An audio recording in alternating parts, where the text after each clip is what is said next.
नमस्कार, तनिष्का कुकिंग रेसिपीजमध्ये तुमचं स्वागत आहे। आज आपण बघणार आहे केळीची भाकरी। केळीची भाकरी ही जळगावमध्ये खानदेशमध्ये खूप प्रसिद्ध आहे।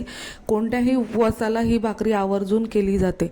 तर सर्वात आधी आपण 5 ते 6 भाकरी होतील एवढं पीठ घेतलेलं आहे। त्यामध्ये तिखट घातलेलं आहे 2 टेबलस्पून आणि चवीप्रमाणे मीठ घातलेलं आहे। तुम्हाला हवं तर तुम्ही मिरच्याही बारीक करून ठेचा घालू शकतात त्याच्यामध्ये। आता हे 2 ते 3 तास मी भिजवलेला साबुदाणा यामध्ये घालते आहे। तुम्हाला हवं तर साबुदाण्याचं पीठही तुम्ही घालू शकतात किंवा सेम साबुदाणा मिक्सरमध्ये बारीकही करू शकतात। आता हे इथे मी जे आहे अर्धी वाटी शेंगदाणे भाजून घेतलेले आहे आणि त्याला मिक्सरला ग्राइंड करून घेतलेलं आहे आणि त्याचं पीठ घातलेलं आहे।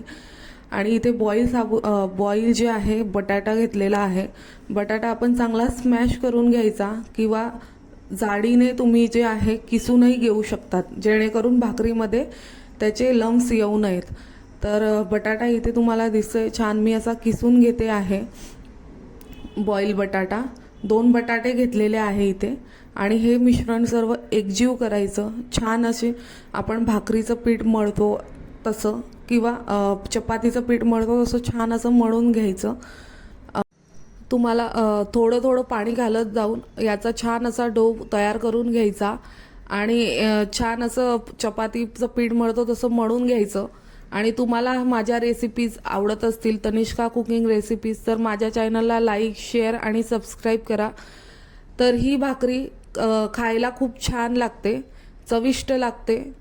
तुम्हाला आता दिसतं आहे की मी पीठ मळून घेतलेलं आहे।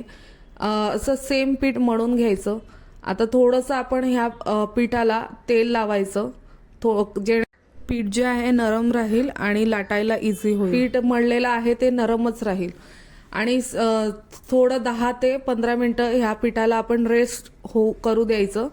10 ते 15 मिनिटानंतर आपण ह्या पिठाचे जे आहे चपाती करतो सेम तसे गोळे करून घ्यायचे, भाकरीचे गोळे करतो तसे। तुम्हाला दिसतंय मी गोळे केलेले आहे, सेम असे गोळे करून घ्यायचे आणि आपण जशी भाकरी करतो सेम त्या पद्धतीने भाकरी थापायची किंवा तुम्हाला चपाती लाटायची असेल तर तुम्ही चपातीसारखं लाटूही शकतात। तर मी सर्वात आधी थोडं पीठ लावते कारण जेणेकरून ते जी भाकरी आहे ती पोळीपाटाला चिपकू नये।